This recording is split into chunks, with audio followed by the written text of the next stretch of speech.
Buenas tardes, ¿cómo están? Por favor, si me hicieran saber si están escuchándome.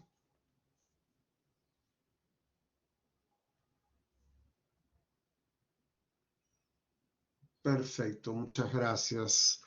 Buenas tardes con todos. Vamos a empezar entonces el curso de este semestre dictando la primera teoría que tiene que ver con una introducción al estudio de los microorganismos. El logro de esta sesión, de esta primera sesión teórica, es conocer los diferentes grupos de microorganismos, sus características y también la forma en que las clasificamos, principalmente en lo que respecta a medicina. Existen muchos tipos de clasificación. Vamos a ver aquellas que son las más utilizadas en nuestra profesión. Para eso vamos a revisar 3 puntos. El primero, la definición de los tipos de microbios que hay. La segunda, las principales características de los microbios acelulares. Y la tercera, las características de los microbios llamados celulares. Empecemos entonces con la definición y los tipos de microbios que encontramos. ¿A qué denominamos microbio? Básicamente, el término microbio viene de 2 palabras griegas, micros, pequeño, bios, vida, es decir, vida pequeña, ¿verdad? Pequeña en cuanto a su tamaño. Con los años ha ido evolucionando esta definición, porque hoy sabemos que no todos los microbios que afectan la salud de los seres humanos pueden ser considerados como seres vivos. Así que se prefiere en muchos casos el término de ente biológico. Ente es lo que existe y por biológico significa que tiene una conformación biológica, es decir, tiene pues carbono, hidrógeno, oxígeno, ¿verdad? Son pequeños, son tan pequeños que solo pueden ser observados a través de un microscopio. Microscopio, micros igual pequeño, escopeo, que es mirar también del griego. Por lo tanto, la observación a través de diversos instrumentos y la microbiología han estado siempre profundamente ligadas. Desde los primeros microscopios, no se sabe muy bien si fue Zacarías Janssen o Galileo Galilei los que elaboraron el primer microscopio allá por el siglo XVII, en realidad estos microscopios, es decir, que utilizan 2 lentes convexas por primera vez, pueden ser consideradas como lupas, porque apenas magnifican la imagen unas 10 veces.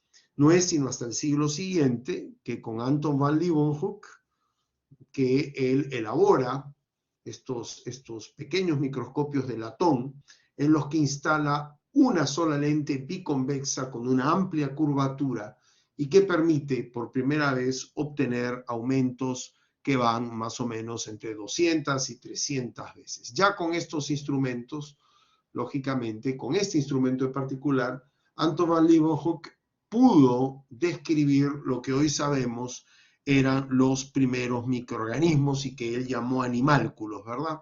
Básicamente observó algún tipo de bacteria, algún tipo de protozoario, vamos a ver exactamente de a qué nos estamos refiriendo. Con el paso de los años se fueron mejorando estos microscopios hasta mediados del siglo XIX, en que un especialista en lentes, en óptica, Carl Zeiss, y su colaborador Ernst Abbe descubrieron las bases científicas de lo que es la formación de imágenes en el microscopio, y ellos mismos crearon los primeros microscopios a inmersión. Ustedes ya en el uso, si es que lo han hecho en el laboratorio o lo harán muy próximamente, en estos objetivos suele utilizarse lo que se llama el aceite de inmersión, con los objetivos de mayor aumento. Gracias a estos instrumentos que han ido mejorando también con el paso de los años, es posible obtener aumentos que van desde las 1000 hasta las 2000 veces en los instrumentos más modernos. Gracias a estos microscopios ópticos, ¿por qué? Porque utilizan los fotones, utilizan la luz, ¿verdad? utilizan la luz para poder observarse, para poder observar lo que llamamos microorganismos, es que pues ahora sí fue posible estudiarlos de una forma más eficiente. Ya en este siglo XIX, y gracias a estos microscopios, investigadores como Pasteur, ¿verdad?, fueron capaces de observar y estudiar estos llamados microbios celulares, que ustedes ya conocen, ¿no?, por las palabras procariotas y eucariotas, que vamos a repasar dentro de un instante. Estos procariotas y eucariotas son pues los llamados protozoarios, los hongos, las diferentes bacterias y los parásitos, los gusanos esencialmente, que se pueden observar en medicina. En los años 30 del siglo pasado, en 1931 en adelante, ingenieros alemanes como Ernst Ruska y Max Noll estudiaron y elaboraron el primer microscopio electrónico, es decir, aquel que no utiliza los fotones para enfocar los objetos que deben ser observados, sino los electrones, ¿no? Electrones que son, digamos, dirigidos mediante electromagnetos. Y gracias a eso fue posible poder observar los llamados microbios acelulares, que no se habían podido estudiar hasta la fecha, que en el caso de los virus sí se había sospechado su existencia, ¿no?, pero no se les había podido observar. Y son gracias a estos microscopios electrónicos, utilizados hacia fines ya de los años 40 en microbiología, que fue posible por primera vez observar los virus y posteriormente los priones. En lo que se refiere a la clasificación, todos ustedes deben haber escuchado por los estudios en biología, ¿verdad? Carl Linné, este sabio sueco, fue el primero en clasificar los seres que existían en nuestro mundo, ¿verdad? Los clasificó pues en dos grandes reinos, los seres vivos, en los animales y los vegetales. Esto él lo realizó en el siglo XVIII, en 1730 aproximadamente. Hubo que esperar hasta el siglo siguiente, cuando ya existían estos instrumentos de aumento, en que un sabio alemán, un zoólogo, biólogo alemán, Ernst Haeckel, clasificó lo que nosotros conocemos como microorganismos ahora dentro de un nuevo reino, que se llamó el reino protista. Y en esto figura aquí la imagen que les había puesto precedentemente, fue Edouard Chaton, un biólogo marino francés, el que por primera vez habló de procariotas e eucariotas, estudiando la ultraestructura con un microscopio que vemos aquí al lado. Él fue el primero en darse cuenta que había microorganismos celulares, ¿verdad?, que algunos tenían núcleos bien definidos y otros no. Y otros tipos de células como las nuestras también tenían núcleos, mientras que había un grupo de microorganismos que no lo tenían. Fue el primero en hablar de procariotas y eucariotas. Ya con la aparición de las técnicas de biología molecular hacia fines de los años 70, otro biólogo norteamericano, Carl Ruiz, creó los llamados dominios. Él dividió todos los seres vivos en tres grandes dominios: bacterias, arqueobacterias y eucariotas.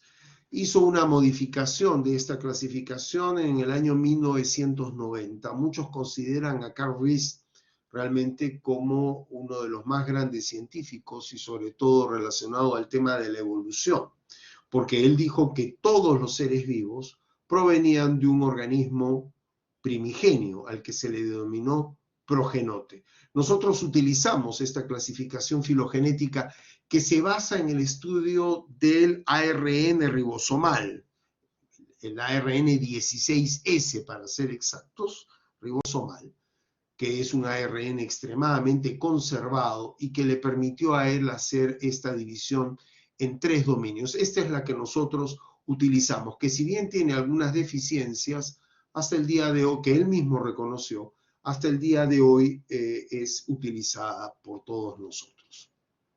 Bien, ¿alguna pregunta con respecto a este primer punto que acabamos de tocar? Pasemos ahora entonces a hablar de las características de los llamados microbios acelulares, es decir, aquellos que no tienen una conformación que nos hacen recordar las células de los seres vivos.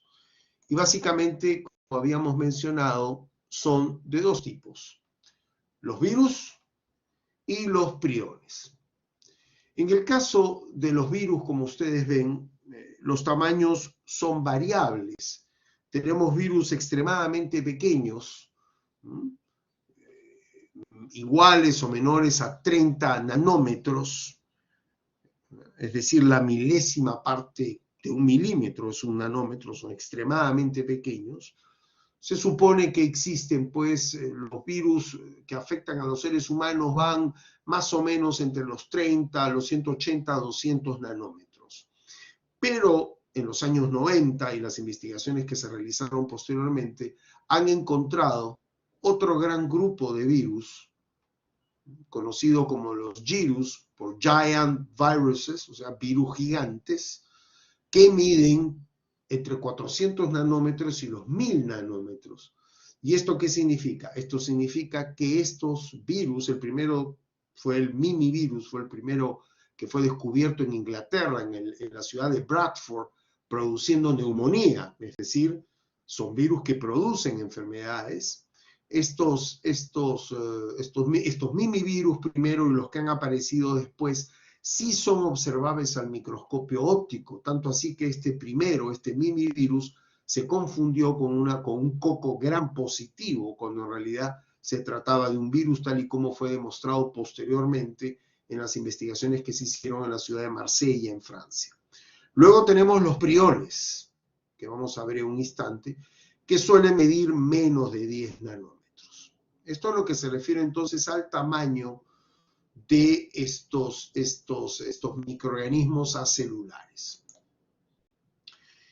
Existe un grupo de enfermedades conocido con el nombre de encefalopatías espongiformes, de los que vamos a hablar en clases posteriores, y que se caracterizan por una vacuolización, es decir, con la aparición, como ven ustedes, un montón de huecos aquí, en el tejido cerebral. Se le llama espongiforme justamente porque el tejido cerebral comienza a asemejarse a una esponja. Estas encefalopatías espongiformes son producidas justamente por los priones. Vamos a hablar más detenidamente de esto. Lo que nos interesa ahora es que estos priones son las proteínas priónicas.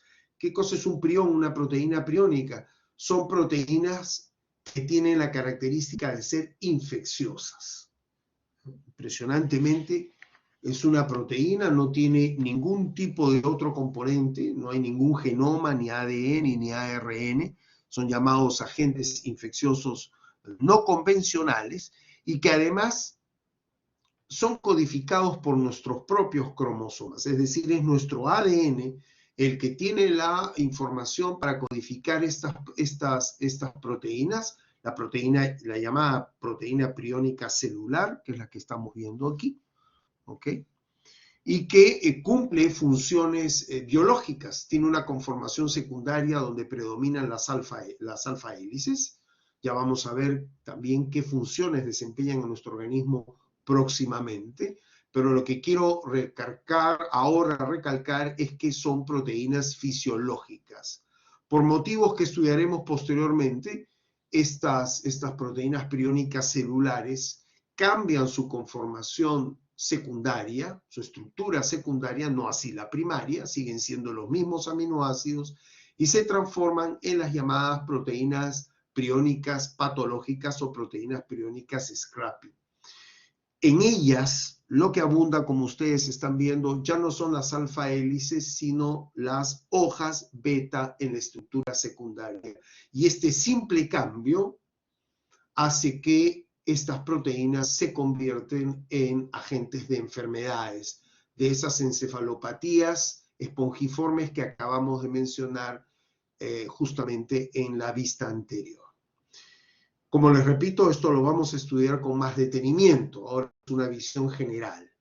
En lo que se refiere a los virus, todos hemos escuchado hablar de los virus más ahora en estos tiempos del SARS-CoV-19, ¿verdad? Pero producen una serie de enfermedades. Su estructura, la estructura más simple de un virus, es la llamada nucleocápside. Tenemos un núcleo que está constituido por los ácidos nucleicos virales. Ácidos nucleicos que pueden ser ADN o ARN. Y estos ácidos nucleicos virales están rodeados de una cápside proteica. Cada una de estas unidades que ustedes ven acá, cada una de estas bolitas graficadas, corresponde a un capsómero. Y cada uno de estos capsómeros está constituida por unidades proteicas llamadas protómeros. Estos protómeros entonces se organizan en capsómeros y los capsómeros envuelven el núcleo, el ácido nucleico viral.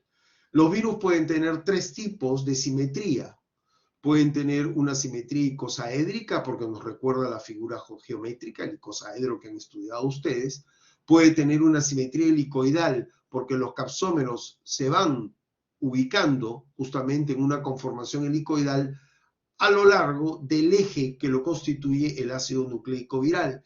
Y luego tenemos este tipo de simetría que es llamada compleja.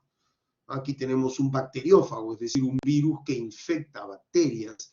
Y como ustedes ven, tiene una conformación totalmente diferente, ¿no?, a la que tienen normalmente los virus. Los bacteriófagos no afectan al ser humano. Bueno, hay bacteriófagos que atacan las células vegetales, las bacterias, como les acabo de mencionar. ¿Okay? Esta es entonces la unidad básica. Cuando se observan al microscopio electrónico, los virus de simetría icosaédrica aparecen redondeados, mientras que los virus con simetría helicoidal aparecen de forma alargada, como si fueran bastones.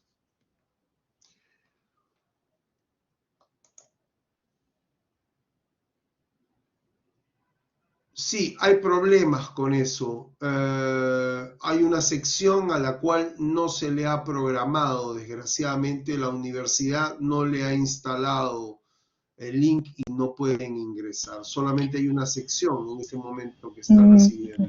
Sí, he tratado de compartir el link, así que Guadalupe, ahorita subo el link al chat para que puedan compartir lo más que puedan. Gracias, doctor Velázquez, y disculpe la interrupción. Luego, podemos mencionar también el tema del genoma viral. Los genomas virales están compuestos sea de ADN o de ARN, nunca los dos al mismo tiempo, como las células procariotas y eucariotas, donde existen ambos componentes. Solamente hay ARN, ADN, y la conformación que toma es variable, como ustedes están viendo aquí. Pueden ser de una sola cadena, en ese caso son llamados monocatenarios. Pueden ser de dos cadenas, en ese caso se les denomina bicatenarios. Y como ustedes ven, pueden ser lineales o pueden ser circulares, ¿no? También existe lo que se llama el ARN segmentado. O sea, hay algunos virus ARN que están divididos en segmentos. Es el caso, por ejemplo, del virus de la influenza. Y esto tiene mucha importancia en los cambios genéticos que tienen estos virus y que hacen que todos los años tengamos que ponernos vacunas diferentes para protegernos, porque hay una recombinación entre ellos. Ya lo veremos más adelante, y sobre todo en el curso Inmunidad e Infección del próximo semestre.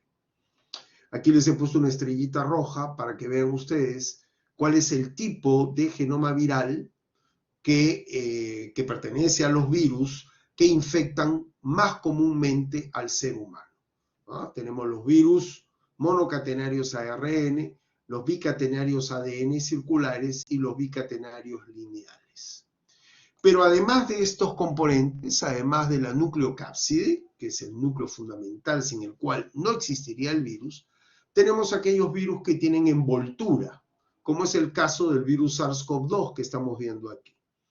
Esta envoltura viral, en contra de lo que pueda pensarse, no le confiere al virus mayor resistencia, al contrario, es un factor de fragilidad de los virus. Los virus envueltos son más frágiles en el medio ambiente, soportan menos los cambios de pH, de temperatura, de humedad, etc. Es por eso que estos virus, como el SARS-CoV-2, necesitan una mayor cercanía entre las personas para poderse transmitir entre una y otra. Es el caso de las infecciones respiratorias, de las enfermedades sexualmente transmisibles. En cambio, aquellos virus que no son envueltos, virus desnudos, que se les llama, como ustedes ven, no tienen esta membrana biológica que proviene ¿de dónde? Que proviene de las células que estos virus infectan.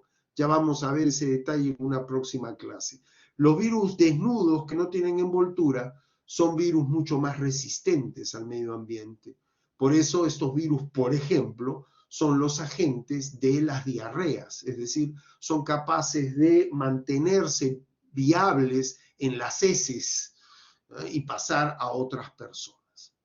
Las características fundamentales de los virus son estas. Los virus no tienen ribosomas, es decir, son incapaces de sintetizar sus propias proteínas. Los virus son siempre parásitos intracelulares obligados, sea de células procariotas, sea de células eucariotas. Son incapaces de replicarse, son incapaces de reproducirse ellos solos. Necesitan la maquinaria metabólica de una célula diana, de una célula blanco, es decir, de una célula que va a ser parasitada por el virus. Carecen de metabolismo, no tienen mitocondrias, ni tampoco tienen una envoltura que les permita, como en el caso de las bacterias, donde la obtención de energía, la producción de ATPs se producen a nivel de la membrana citoplasmática, pues tampoco lo tienen. Y los virus no crecen, no se dividen, se ensamblan. Una vez que un virus dentro de una célula ha producido, utilizando la maquinaria celular de la célula diana, ha producido todos sus componentes, al final se terminan autoensamblando. Por un fenómeno muy similar al de la cristalización en química, termina ensamblándose y conformando un nuevo virión, es decir, un virus hijo, por llamarlo de alguna manera. Los virus entonces es muy simple, se clasifican de acuerdo a si son ADN, si son ARN, si son envueltos, si son desnudos, ¿verdad? Y si tienen una conformación, como les he dicho, bicatenaria, monocatenaria, y esa es la forma en que normalmente se ha venido clasificando los virus. Ha habido una gran reforma en los últimos años de la clasificación viral, el Comité de Taxonomía Viral, de lo cual hablaremos algunas palabras en las próximas sesiones. Entonces, para recordar, aquí tenemos a los microbios acelulares. ¿Ok? Tenemos estos priones, estas proteínas, ¿no? Son glicoproteínas, pesan más o menos unos 35.000 daltons, normalmente son proteínas celulares, pero que adquieren una forma anormal, como he dicho, hojas beta en su estructura secundaria. Tienen solo proteínas, no tienen otra cosa, ni ADN ni ARN. Luego tenemos los virus que acabamos de describir, microorganismos intracelulares obligados, que o tienen ADN o tienen ARN, y obligatoriamente están rodeados de una cápside proteínica. Y tenemos un tercer elemento, los llamados viroides, que infectan solamente células de las plantas. No se ha encontrado todavía viroides que afecten a los seres humanos. No será raro que en el futuro aparezca alguna enfermedad como están apareciendo. Solamente como referencia, estos viroides únicamente están compuestos de ARN y ni siquiera tienen cápside proteínica, o sea, son pedazos de ARN. Bien, vamos a hablar ahora de los microbios celulares, mucho más complejos, lógicamente. Ustedes ya han estudiado, ¿verdad? En bases biológicas, en el colegio supongo también, este tema de los procariotas eucariotas, tal y como Edouard Chaton lo describió en los años 20 del siglo pasado, y las diferencias que existen entre ellos. Aquí en este cuadro están las principales, ¿verdad? Ustedes recordarán que las células eucariotas tienen una membrana nuclear, mientras que las células procariotas no lo tienen. Las células eucariotas tienen nucleolo, mientras que las células procariotas no lo tienen. El ADN forma cromosomas en las células eucariotas, mientras que no existe esta conformación en las células procariotas. Algunos los definen como un cromosoma único. En el citoplasma, las células procariotas no tienen citoesqueleto, mientras que las células eucariotas lo tienen. Luego, hablando de los organelos, las células eucariotas tienen una variedad de organelas, aparato de Golgi, mitocondrias, etc., mientras que las procariotas no lo tienen, ¿verdad? Solamente tienen los ribosomas, que son los que sirven para justamente la síntesis proteica. Y ya habíamos mencionado que la energía, los ATP lo obtienen a nivel de la membrana citoplasmática. Incluso estos ribosomas son diferentes, ¿verdad? Los ribosomas de nuestras células son diferentes a los ribosomas 70S de esta unidad Schwettger, que es la unidad de sedimentación, con que se mide la sedimentación. Bien, otra cosa muy importante es que, como ven aquí, hemos mencionado, en la membrana celular, las células eucariotas tienen esteroles. Los esteroles son esteroides más alcoholes. En el caso de nuestras células, conocidísimo es el colesterol. Ya vamos a ver que los hongos también tienen, pero otro tipo de esterol. Mientras que las células procariotas no tienen esteroles en su pared celular, salvo un grupo que vamos a ver en un instante, que son los llamados micoplasmas ureaplasmas. La conformación de las bacterias. Aquí está muy claro este dibujo. Debemos enfocarnos en los que nos interesan. Nosotros ya van a poder estudiarlo con más detenimiento, lo vamos a ver en otras sesiones, pero bueno, todos recordarán que una bacteria pues tiene elementos intracelulares y tiene estructuras internas y estructuras externas. Las estructuras externas tenemos pues las llamadas fimbrias, son siempre estructuras proteicas. Los flagelos, importantes, fimbrias y flagelos, ¿por qué son importantes? En medicina, que es lo que nos importa, porque son llamados factores de virulencia. ¿Okay? La fimbria juega un papel en la adherencia de las bacterias a nuestras células, y el flagelo cumple una función de motilidad que es importante también. Tienen también por fuera una estructura esencialmente de tipo polisacárida, son azúcares, aunque también pueden tener algunos otros componentes que rodean a las bacterias y que es conocida con el nombre de glucocálix.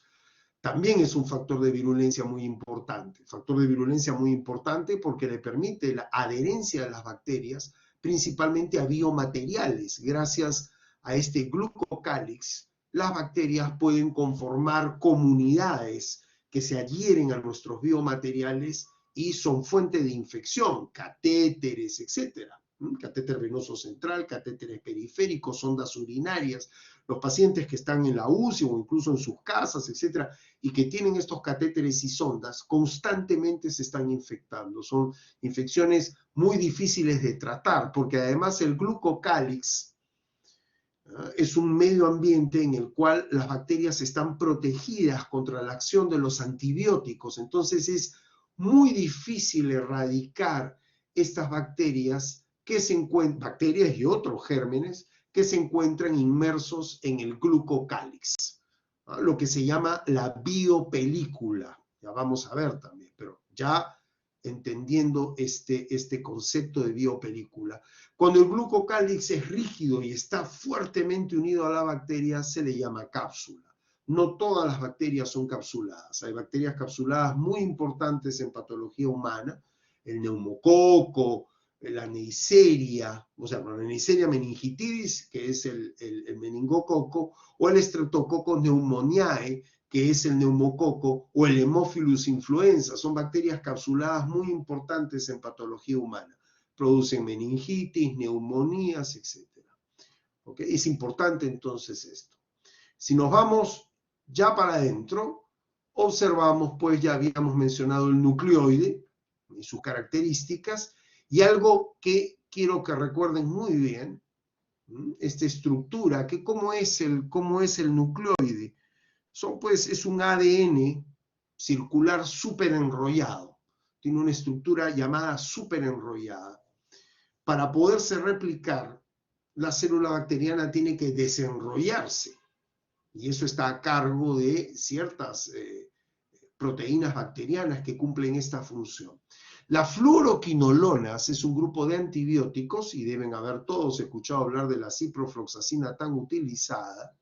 Las fluoroquinolonas, entre las que la ciprofloxacina quizás es el más conocido, pero no el único, ya lo van a estudiar ustedes en farmacología, pero les menciono este en particular, lo que hace justamente es evitar que el nucleolo de las bacterias puedan desenrollarse y volverse a enrollar convenientemente, y por lo tanto producen la muerte de las bacterias. Recordando siempre, importante.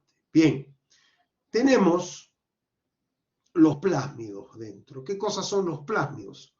Son unos pequeños ADN, unas secuencias de ADN que se encuentran bicatenarias, como ustedes están viendo, circulares, y que tienen una replicación independiente a la del núcleo, al nucleolo. ¿Y por qué son importantes? Porque en estos plásmidos se encuentran una serie de genes que codifican para factores de virulencia, como vamos a ir viendo.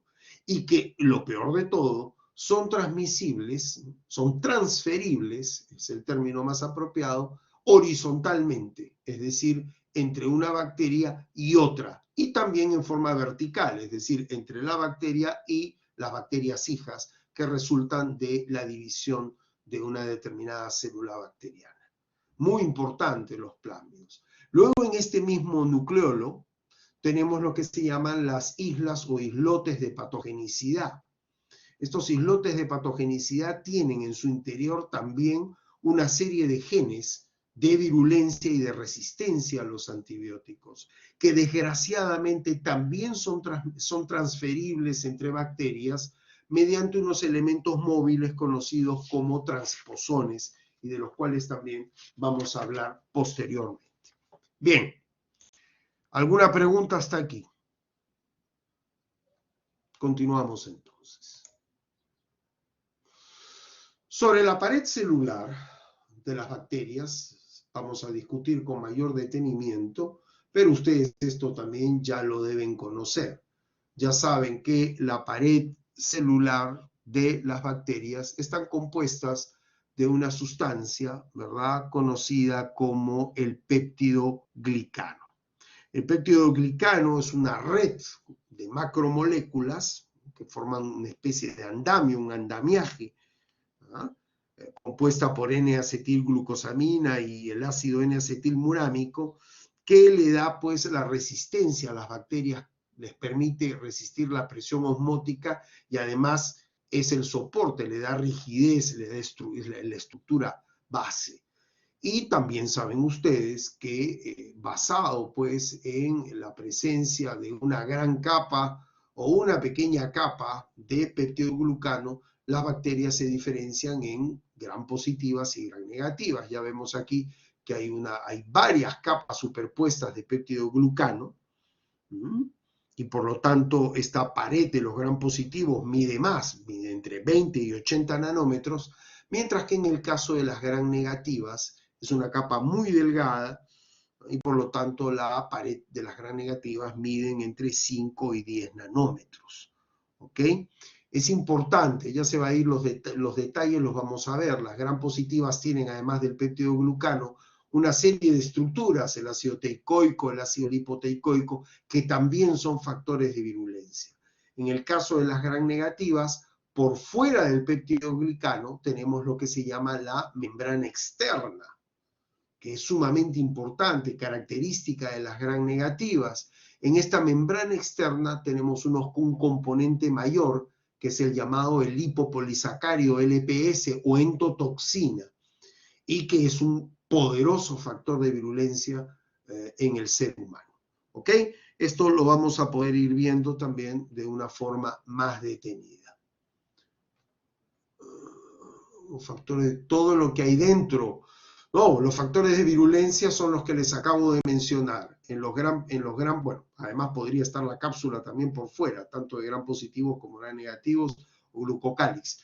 Pero el ácido lipoteicoico, el ácido teicoico, en el caso de las gram negativas, el lipopolisacárido. Esas son las estructuras fundamentales como factores de virulencia. Hay que mencionar, y aquí también lo pongo, que los beta-lactámicos, otro grupo importantísimo de antibióticos, son la familia más grande de antibióticos que hay, penicilinas y cefalosporinas, imaginarán ustedes, atacan ¿qué cosa? Atacan directamente la conformación del peptidoglucano, impide que estas bacterias puedan reemplazar su peptidoglucano. Finalmente el peptidoglucano se quiebra y las bacterias mueren por la presión osmótica. Los beta-lactámicos son sumamente importantes y actúan tanto sobre gram positivos como sobre gram negativos.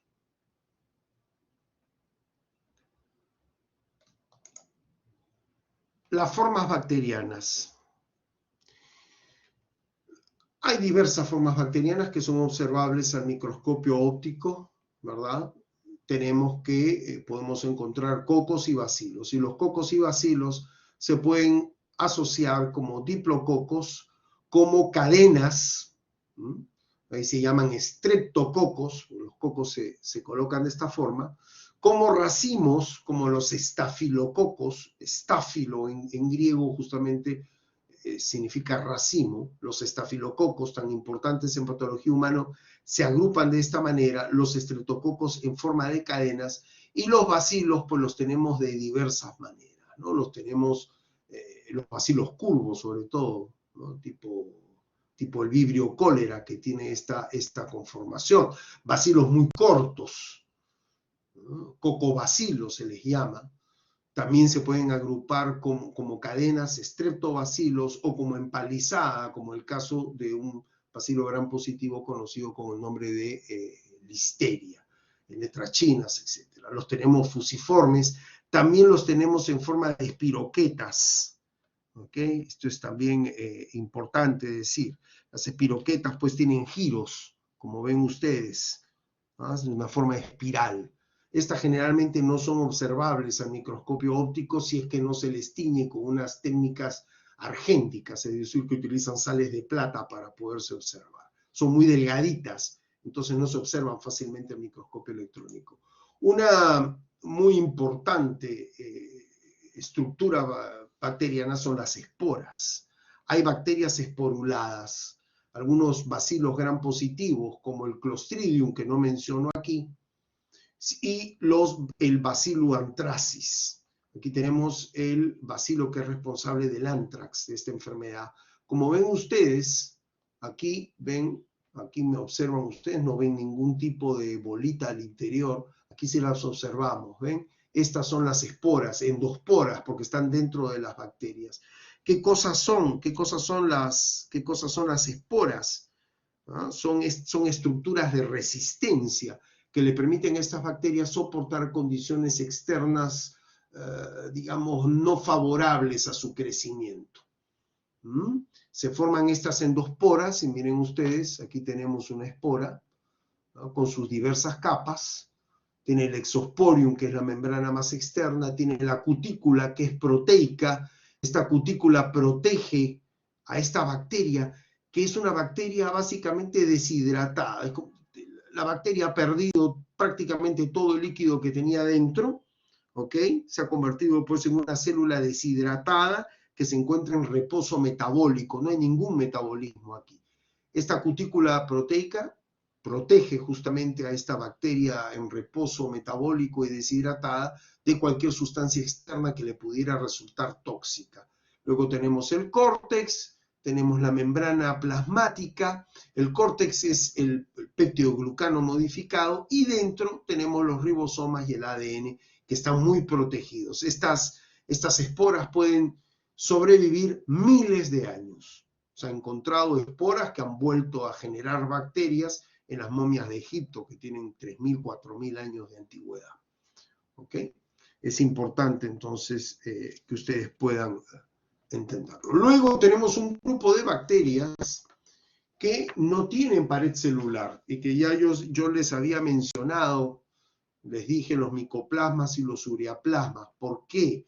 En primer lugar, porque no tienen peptidoglucano, lo que tienen es una membrana citoplasmática mucho más gruesa, en la que sí se encuentran esteroles, ¿no? Tienen colesterol como nuestras células, colesterol que por cierto roban de nuestro organismo, porque son bacterias intracelulares, ¿ok? Eso es importante decirlo, son bacterias intracelulares. Entonces, estas bacterias simplemente lo que hacen es roban nuestro colesterol y tienen esta membrana citoplasmática mucho más gruesa que les permite soportar la presión osmótica. Los micoplasmas y el ureaplasma, los micoplasmas son importantes en patología, producen una serie de infecciones, producen neumonía, producen enfermedades sexualmente transmisibles. Y lo más importante es que son resistentes a los antibióticos beta-lactámicos porque sencillamente no tienen peptidoglucano.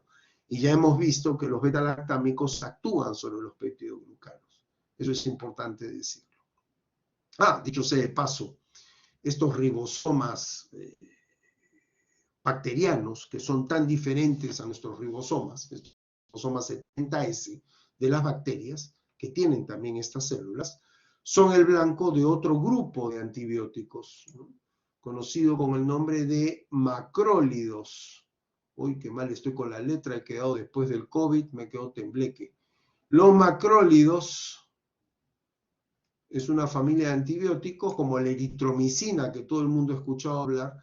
Los macrólidos atacan de forma específica los ribosomas bacterianos 70S y no nos afectan a nosotros que tenemos ribosomas 80S. Bueno, el hecho también de que no haya peptidoglucano en estas bacterias es que son pleomórficas, es decir, toman formas diferentes. Las micobacterias, que las vamos a estudiar con mayor detenimiento, es un grupo importantísimo de gérmenes, sobre todo en nuestro país que sufre de tanta tuberculosis y que hay que estudiar. Tienen una pared celular muy diferenciada, donde abundan los lípidos, lo que hace que estas bacterias sean muy impermeables, tanto a los antibióticos como a una serie de elementos. Lo vamos a estudiar con detenimiento, su conformación, pero ya van viendo ustedes, los ácidos micólicos de estas bacterias son muy diferentes pues a los gram positivos y a los gram negativos. Las bacterias pueden ubicarse de forma obligatoria como intracelulares o como extracelulares.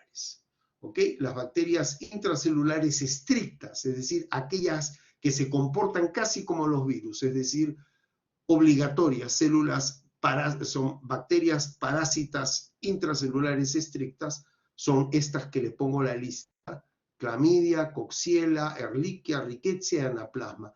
Todas estas bacterias producen infecciones en los seres humanos. Las más conocidas son las clamidias. Las clamidias también producen infecciones sexualmente transmisibles, explican muchísimos casos, ¿no es cierto?, de problemas de las trompas uterinas en las mujeres que terminan impidiéndoles tener hijos, porque son muy destructoras de las trompas y el problema es que producen muy pocos síntomas. Es una enfermedad sexualmente transmisible extremadamente diseminada en la humanidad. ¿Ok? Luego tenemos Coxiella, Ehrlichia, Rickettsia, todas estas relacionadas con picaduras de garrapatas, pulgas, piojos, etcétera, y que producen enfermedades febriles mucho menos frecuentes que la clamidia, como les digo, que produce infecciones sexualmente transmisibles y neumonía. La clasificación de las bacterias tiene en cuenta todo lo que hemos dicho hasta aquí, si son gram positivas, si son gram negativas, si son parásitos intracelulares obligados, etcétera, el tipo de pared que tienen. Luego pasamos a las arqueas. Este dominio, recuerdan que habíamos hablado, los 3 grandes dominios, hemos visto las bacterias. Las arqueas son consideradas como las bacterias más primitivas. Muchos dicen que es a partir de aquí que se genera la vida en nuestro planeta. Sí, son extremófilas. ¿Qué significa? Habitan en ambientes donde ningún otro ser vivo podría habitar. Agua hirviendo, por ejemplo, en los geysers, ¿ok? O en las fumarolas que se encuentran en el fondo del mar, etcétera. Entonces, realmente son resistentes, por ejemplo, en el Mar Muerto, donde hay tanta sal, son capaces de vivir a ese nivel. Utilizan metales para su respiración, el azufre, etcétera. Realmente son extremófilas. Son quimiosintéticas, se los acabo de decir, y producen metano, gas metano. Son consideradas procariotas porque tienen un nucleolo, pero se diferencian de las bacterias en que tienen factores de transcripción que se asemejan más a nuestras propias células que a las bacterias. ¿Ok?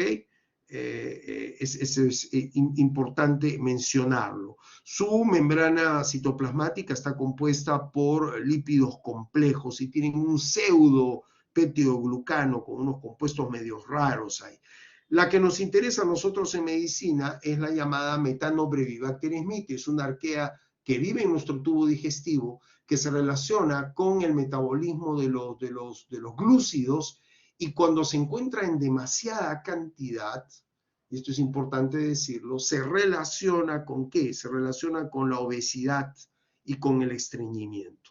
¿Ok? Sumamente importante. O sea, las personas que tienen mucho Methanobrevibacter smithii son obesas y tienen problemas de estreñimiento. Pasamos a las eucariotas. En las eucariotas, estamos hablando pues de células con membrana nuclear y las otras características, tenemos las unicelulares y las pluricelulares. En las unicelulares tenemos los llamados protozoarios, que es así como los solemos llamar en medicina. El término más adecuado sería protistas. Y los hongos unicelulares, que son las llamadas levaduras. Luego en las pluricelulares tenemos aquellas con pared celular, también hay hongos, los llamados hongos filamentosos o mohos, y los que no tienen pared celular, que son los pertenecientes al reino Animalia, son los animales. Empecemos con los protistas. Los protistas son muy variados. Realmente es un grupo extremadamente complejo. Aquí miren, en medicina los clasificamos de acuerdo a su mecanismo de locomoción. Las amebas, como Entamoebis tolítica, que produce problemas a nivel del colon, la disentería amebiana, diarrea mucosanguinolenta, como la que están viendo acá, ¿ok? Se transportan, se movilizan a través de pseudópodos. Tenemos aquellos que se movilizan con flagelos, ¿no? Como la Giardia lamblia o Giardia intestinalis, que también produce una parasitosis intestinal, ¿no? Que lleva a la desnutrición, porque genera un síndrome de mala absorción, no nos deja absorber nuestros alimentos y terminamos haciendo unas diarreas grasosas con restos de alimentos. Tenemos los ciliados, de aquí, el Balantidium coli, un parásito generalmente de cerdos que se puede transmitir al ser humano y que también produce unas diarreas mucosanguinolentas muy graves, porque produce una serie de ulceraciones. Tenemos un grupo grande que llamamos los esporozoarios. Los esporozoarios o esporozoos o apicomplexa son parásitos intracelulares obligados. Aquí tenemos varios, miren. Estos son muy importantes porque Sus ciclos biológicos son complejos, alternan reproducción sexual y asexual, cosa que no ocurre con los que acabamos de ver, que son esencialmente de reproducción asexual por fisión binaria. En este caso de los esporozoos, sí tienen ciclos sexuales y asexuales que ocurren generalmente en hospederos, o sea, en seres que son parasitados por ellos diferentes. ¿Ok? ¿Cuáles son los más importantes? Miren, el Plasmodium, que produce la malaria, Toxoplasma gondii, tan importante en patología, y otros más como la leishmania, la tripanosomiasis en nuestro medio. ¿Ok? Los podemos dividir, además de su medio de locomoción, en si afectan el intestino, el aparato urogenital y la sangre o los tejidos. Es importante que ustedes retengan esto.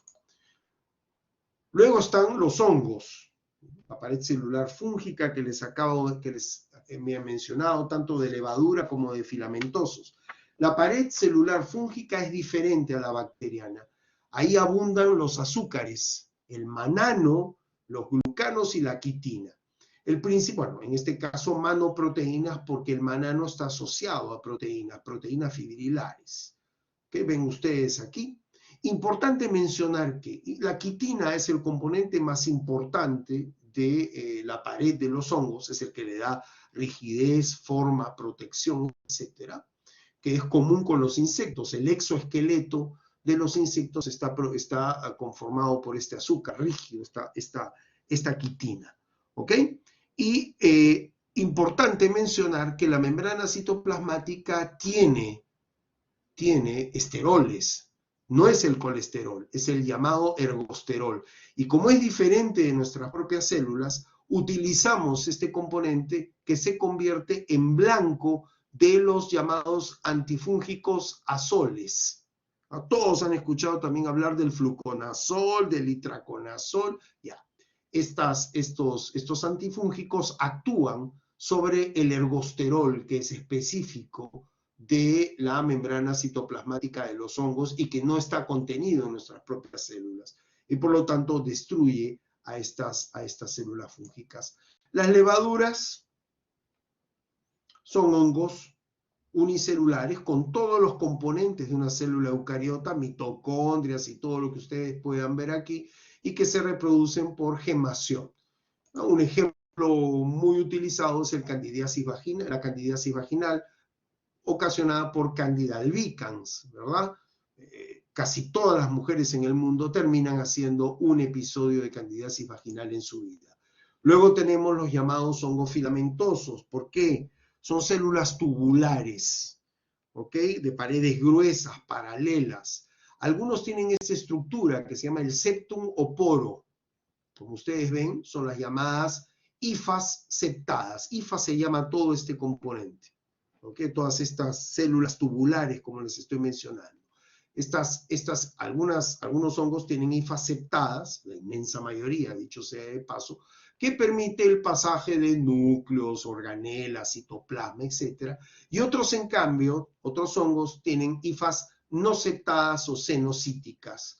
Como ven ustedes aquí, miren, no hay ningún septum. ¿Ah? Bien, son las llamadas no septadas o cenocíticas. El conjunto de hifas produce lo que se llama el micelio, que es observado en las placas de agar saburo que verán ustedes en el pasado. Un ejemplo característico de los hongos, los mohos, son los llamados dermatofitos, una serie de hongos que actúan y dañan las uñas y la piel. Uno, muy importante, la mucormicosis. Estos son no septados, son hongos cenocíticos. En esta epidemia de SARS-CoV se ha visto estos hongos, estas mucormicosis, estos hongos no septados, que suelen producir infecciones sumamente graves en pacientes inmunodeprimidos. Hemos tenido muchísimos casos de mucormicosis en pacientes SARS-CoV-2. Es extremadamente difícil de tratar, suele, como ustedes ven, atacar el globo ocular, la mucosa nasal, y a partir de allí pueden diseminar hasta el cerebro. Como ustedes ven, son hongos no septados. Muy difícil tratamiento que le ha costado la vida a muchos pacientes con SARS-CoV-2. Los hongos dimórficos pueden tener ambas conformaciones. pueden comportarse como levaduras o como hongos filamentosos o mohos. Generalmente en la naturaleza se comportan como hongos filamentosos y cuando invaden nuestro organismo se convierten en levaduras, que son además levaduras intracelulares. ¿Ah? Aquí ven ustedes las llamadas esporas. Las esporas son estructuras microscópicas que pueden ser sexuadas o asexuadas, es decir, que se reproducen por meiosis o por simple mitosis, y que sirven como elementos de dispersión del hongo. Estas esporas se desprenden, como es el caso, por ejemplo, de histoplasmosis pulmonar.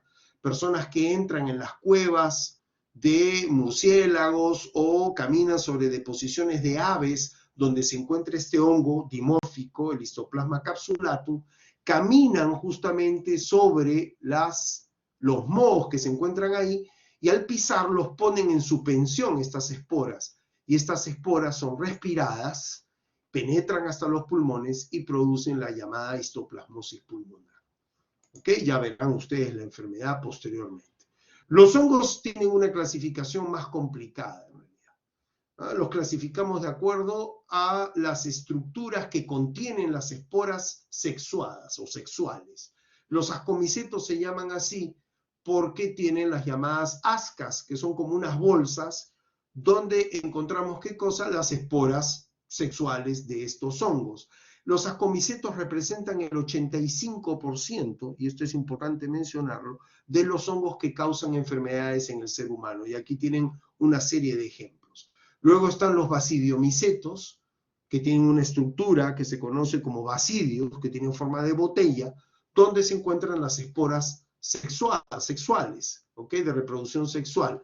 Lo más importante es el Cryptococcus neoformans, que produce infecciones cerebrales, principalmente en pacientes inmunodeprimidos, y la Malassezia furfur, que es una infección de la piel. Y luego tenemos los zigomicetos, que son filamentosos cenocíticos, es decir, que no tienen estos septum. Y les habíamos dicho del famoso mucor, que produce la mucormicosis.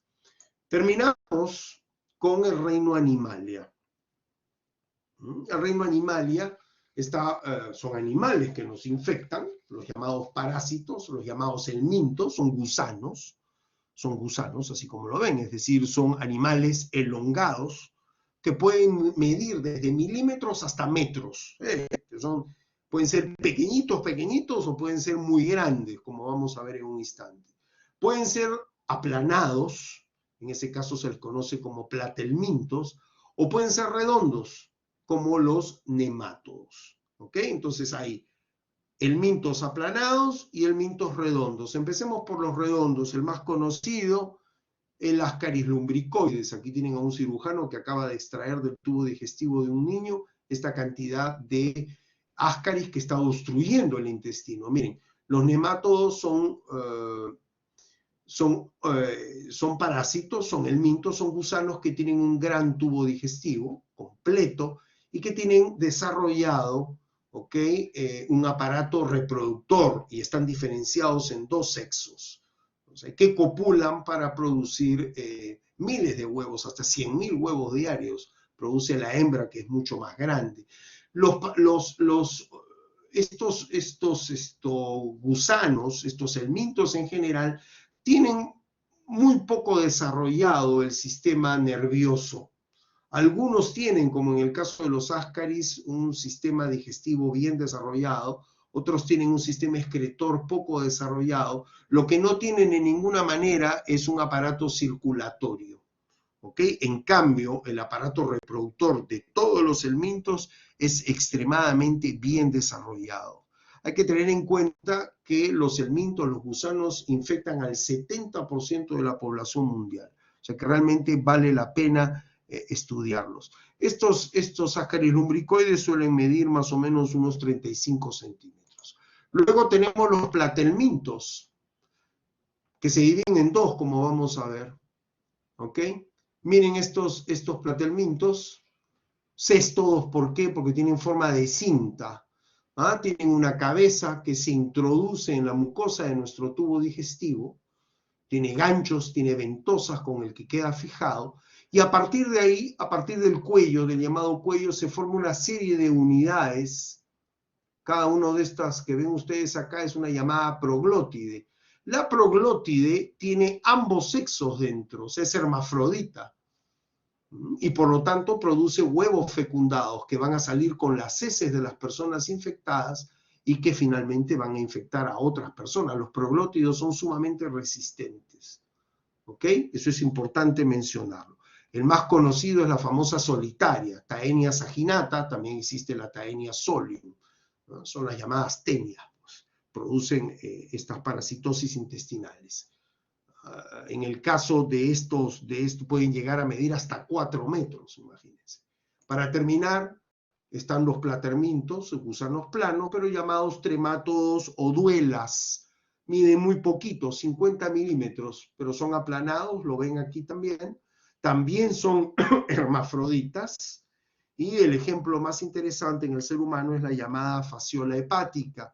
La fasciola hepática infecta nuestras vías biliares, nuestra vesícula, y termina obstruyéndolas, produciéndose cirrosis, obstrucción, y por lo tanto cirrosis. Este parásito se encuentra principalmente donde hay mucho ganado, actividad ganadera, como Cajamarca, por ejemplo. Bueno, hemos terminado. ¿Alguna pregunta final? ¿Ha resultado claro? Bien, vamos a seguir conversando.